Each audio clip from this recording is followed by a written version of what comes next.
We already know that the corresponding to each ordered pair of real number x comma y, we get a unique point in xy plane and vice versa with reference to a set of mutually perpendicular lines known as x-axis and y-axis. The complex number x plus iy, which correspond to the ordered pair x comma y, can be presented geometrically as unique point x comma pi in the xy plane. Some complex numbers such as 2 plus 4i, minus 2 plus 3i, and 0 plus 1i, which correspond to the ordered pair 2, 4, minus 2, 3, and 0, 1 respectively. They can be presented geometrically by points A, B, and C respectively. The plane having a complex number assigned to each of its points is called complex plane or Argand plane. Let us now have a look how to represent a given complex number in the polar form. So let z be a complex number, say x plus iy, and we need to represent this given complex number which is in the Cartesian form to polar form. So we assume x equal to r cos theta and y equal to r sin theta. And when we square and add both the x and y, we get x square plus y square equal to r square sin square theta plus cos square theta. So as we know, sin square theta plus cos square theta is equal to 1. So replacing sin square theta plus cos square theta with 1, we get x square plus y square equal to r square. So our aim is to find the value of r in this step. So we get root of x square plus y square. The value of r is root of x square plus y square. Our next step is to find the value of theta in x equal to r cos theta and y equal to r sin theta. The theta will be same in both the cases.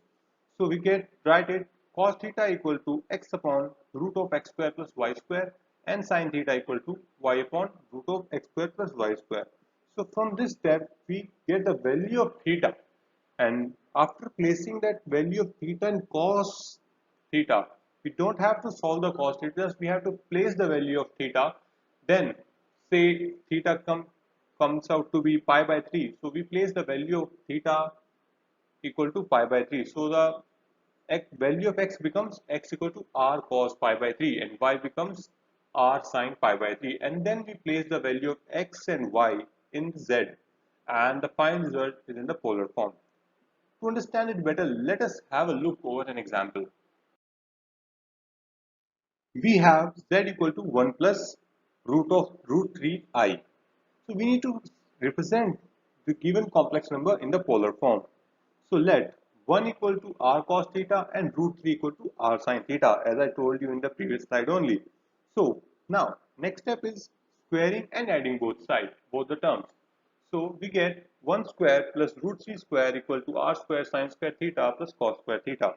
So this will be 4 equal to r square and r will be 2.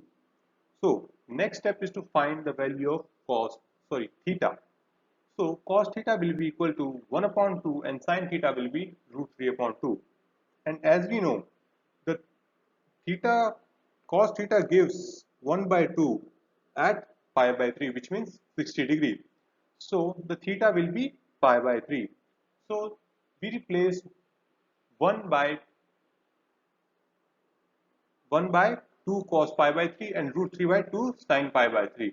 So the final result will be z equal to 2 cos pi by 3 plus I 2 sin pi by 3. You can simply take the 2 common and write it as cos pi by 3 plus I sin pi by 3. So this is the final result which is in the polar form. Let us consider one more example. Z equal to 1 minus I, and we need to express it in polar form. So we assume 1 equal to r cos theta and minus 1 equal to r sin theta. And squaring and adding both sides, we get 1 square plus minus 1 square equal to r square sin square theta plus cos square theta. And we know sin square theta plus cos square theta is 1. So replacing this value of sin square theta plus cos square theta with 1, we get r square equal to 2. Now, as we can see, the value of r will be root 2.